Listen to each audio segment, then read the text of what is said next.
Aya nu nanya ka urang, mana mah cenah gaya we diheulakeun cenah duit eueuh si aing. Padahal cai teh tuh gaya-gaya atuh duit teh gablek oge daripada ayeuna nya ucel, nya dekil, nya barau, nya teu gablek duit modal we sakalian atuh. Cik nu penting mah tuh gaya-gaya we diheulakeun duit teh gablek oge. Nu penting mah performance nomor hiji anjing well pokona mah peduli amat daripada ayeuna pucal puluh kitu nya duit teh gablek modal sakalian atuh. Aing ku gaya heula mah mendingan duit teh gablek oge kan. Ketinggali coba tuh anjing gaya sih itu pasti loba duit. Tuh sangkaan batur mah pasti loba duit anjing. Pokoknya mah well anjing Kita sedang berada di buku cerita paling rumit yang pernah ada. Entah sudah di halaman berapa. Kita tidak pernah tahu jalan cerita seutuhnya akan berujung di mana dan seperti apa. Kita hanya bisa berbaik sangka. Halaman berikutnya adalah misteri. Tempat kita menulis mimpi-mimpi, menaruh harapan dan kecemasan. Disitulah serunya kehidupan. Jam tangan harga 500 juta dan jam tangan harga 50.000 tetap akan menunjukkan waktu yang sama. Ketika kita mengayuh sepeda harga 100 juta dan mengayuh sepeda yang harga 1 juta tetap akan mengeluarkan keringat yang sama. Dompet yang harga 5 juta dan dompet yang harga 500.000 tetap sama-sama bisa menyimpan kartu dan uang. Rumah yang ditinggali sebesar 50 meter persegi dan rumah yang ditinggali sebesar 5.000 meter persegi, ketika kita merasa kesepian, kita akan mengalami kesepian yang sama loh. Jadi, jangan gantungkan bahagiamu pada harta. Karena rezeki sesungguhnya itu adalah ketika kita punya pasangan, ketika kita punya anak, saudara, teman dekat, lalu kita ngobrol, bernyanyi bersama, bercanda bersama, dan berbagi suka maupun duka. Itulah kebahagiaan yang sebenarnya. Seorang ibu ingin meminjam uang kepada anaknya yang telah mapan. Dengan suara rendah disertai rasa malu, ibu berkata, "Nak, bolehkah ibu meminjam uang 100.000? Ibu ada keperluan yang mendesak." Anaknya tidak langsung menjawab. Dengan raut muka datar ia berkata, "Iya bu, nanti aku tanya istriku dulu." Seakan berat untuk mengiyakan, karena belum tentu istrinya mengiyakan. Ketika sang anak masuk ke dalam rumah, ia melihat dus susu anaknya masih ada bandrol harga Rp50.000.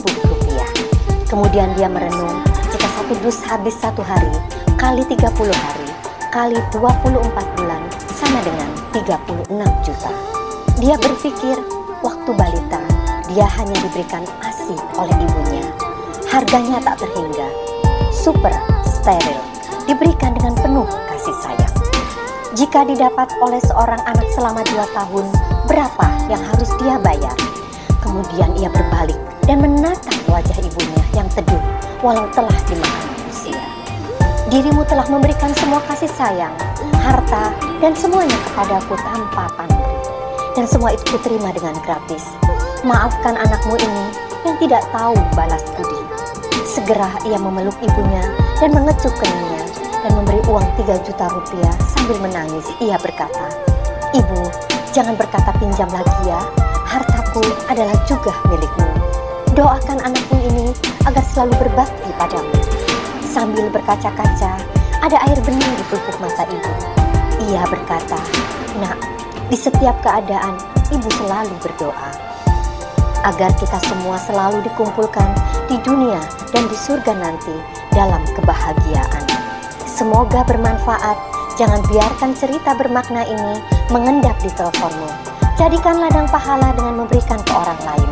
Bagi para istri, ingatlah bahwa rizki dari suamimu adalah juga hak mertuamu. Dan juga perlakukanlah ibu mertua seperti ibu kandung sendiri. Semoga bermanfaat bagi kita semua. Ustadz, saya sering merasa ketakutan, kekhawatiran akan masa depan, khawatir terhadap kekurangan harta. Apakah ketakutan saya itu salah dan bagaimana cara mengatasinya? Terima kasih, jazakallah. Ya salah hadirin sekalian. Itu karena Karena kita lupa berzikir kepada Allah, kita lupa mengingat bahwa Allah Ar-Razzaq, kita lupa mengingat bahwa Allah menjanjikan penjagaan kalau kita menjaga hak Allah. Ihfadillaha yahfadka, jagalah hak Allah, insya Allah akan jaga Anda. Kita lupa mengingat bahwa Allah menjanjikan pertolongan kalau kita menolong agamanya. Intan surullah yansurkum, jika kalian menolong agama Allah, Allah akan tolong kalian. Kita lupa mengingat bahwa Allah pernah berfirman dalam Al-Quran, wa man yattaqillah yaj'al lahu makhraja wa yarzuqhu min haitsu la yahtasib. Barang siapa yang bertakwa kepada Allah, Allah akan berikan jalan keluar dan rezeki dari arah yang tidak ia duga-duga. Itu masalahnya bukan ketika kita lagi susah, masalahnya kita lupa sama Allah dan gak ingat sama Allah Subhanahu wa ta'ala. Inilah hamba-hamba Allah yang bakal bahagia, nggak ribet, anteng aja, anteng terus setiap waktu melakukan apapun yang terbaik. Kalau bicara, pilih kata-kata terbaik. Kalau menjawab, jawab dengan jawaban terbaik. Kalau menyuruh, menyuruh dengan cara terbaik.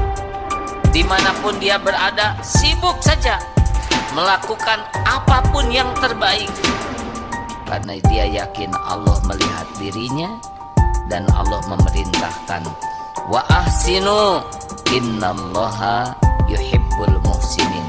Berbuatlah yang terbaik, ihsan, karena Allah mencintai orang yang berbuat kebaikan. Mana sih yang harus sopan, Bu? Anak ke orang tua ke anak.